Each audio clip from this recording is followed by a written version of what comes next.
Hello, my name is Neel and I am back with this new episode of Around the World in 7 days. In today's episode, I'll discuss the deepening relationship between India and Australia. So, let's start the discussion. First of all, let me apprise you of the context.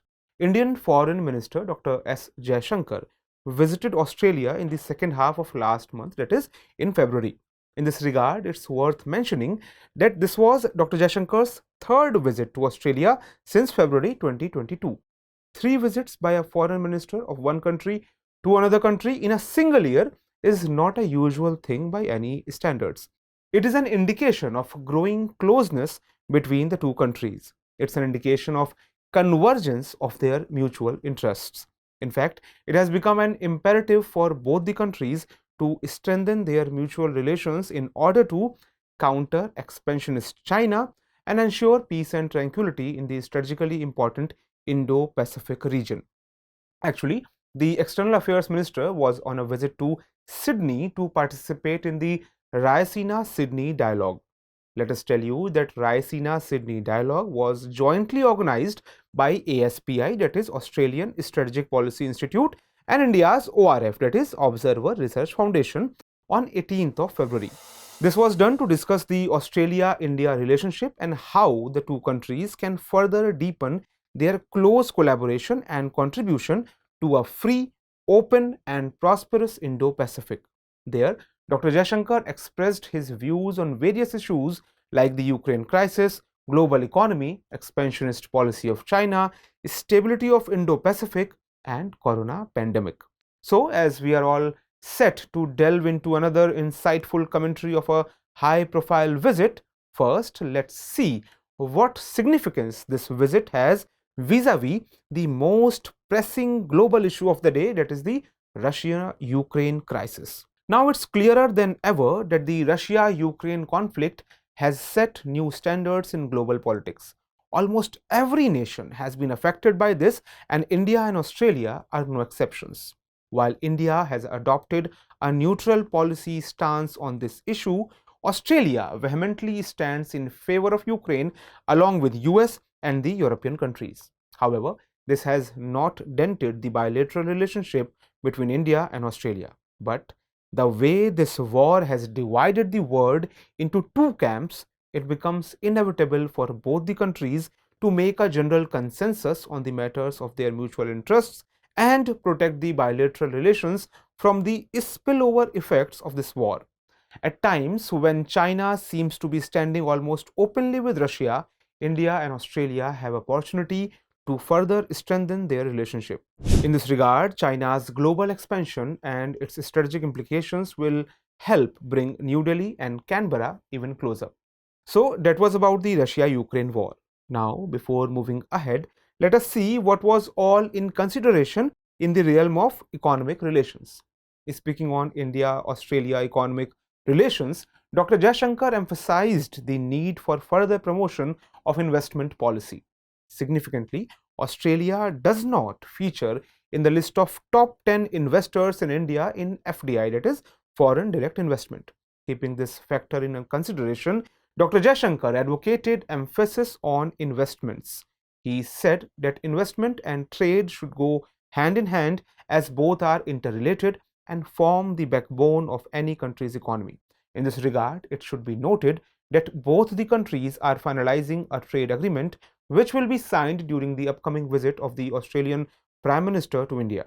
Earlier, both the countries had signed an interim trade agreement in April 2022.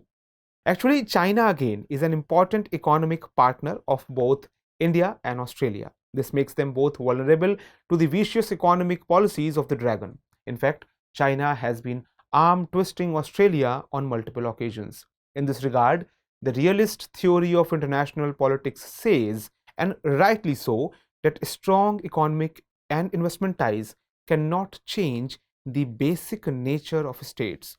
And China's basic nature, it seems, is expansion and treachery. Therefore, both the countries will have to jointly tackle the challenge. Especially in the rapidly changing geopolitical equations in the Indo-Pacific region, it would not be prudent to ignore China. In this regard, Australia will host the Malabar naval exercise, for the first time in 2023, which is a sign of a strengthening relationship between India and Australia. Significantly, the Malabar exercise was started in 1992 between India and the USA. The inaugural edition took place on the Malabar coast of India. In 2007, Japan, Singapore, and Australia also participated in the exercise. Later, in 2015, Japan became a permanent member, and now that Australia will host the Malabar naval exercise, it will be a show of strength by the Quad members against China. So, an obvious question now is how India and Australia are pursuing their strategic interests against a belligerent China. Let us understand. It is noteworthy that in the Raisina-Sydney Dialogue, Dr. Jaishankar, in a discussion with Australia's Prime Minister Anthony Albanese, talked about the strategy of the Quad. During the discussion, both the leaders agreed on security, promotion and development of the idea of Indo-Pacific through the mechanism of the Quad. Quad is a strategic group of India, Australia, Japan, and the US. The interesting thing about this grouping is that none of these countries share any geographical boundary among themselves except for the maritime borders and some distant lands. But as a global power, the Quad countries are extremely important and has an important role in preventing China's expansionist ambition in the Indo-Pacific region. Significantly, as Jaishankar also expressed concerns over the devastation of the global economy due to COVID-19 pandemic. He discussed the trade and financial concerns facing the world. In this regard, he talked about giving priority to economic trade and investment between the two countries for strengthening bilateral relations. Apart from this, Foreign Affairs Minister Jaishankar also suggested Australia-India to build a resilient and flexible supply chain. One such initiative is already underway in a tripartite format between India, Australia, and Japan. Along with this, compulsorily adopting digitization to deal with any global disaster like COVID in future was also discussed. Apart from this, Dr. Jaishankar also raised some complex issues in a separate talk with his counterpart. There, he highlighted the issue of increasing Sikh extremism, including the problems of Indians in Australia and the safety of Indian students. But despite all this, the major determinant of India-Australia relations is the common concern of balancing China. As long as China continues its current policies in the Indo-Pacific region, India-Australia relations are expected to strengthen. That's all in this episode. Let us now note down today's question based on the discussion. The question is, converging concerns in the changing geopolitics makes India and Australia natural partners. Elaborate this statement with some recent examples. That's all for this episode. See you in the next one. Till then, goodbye.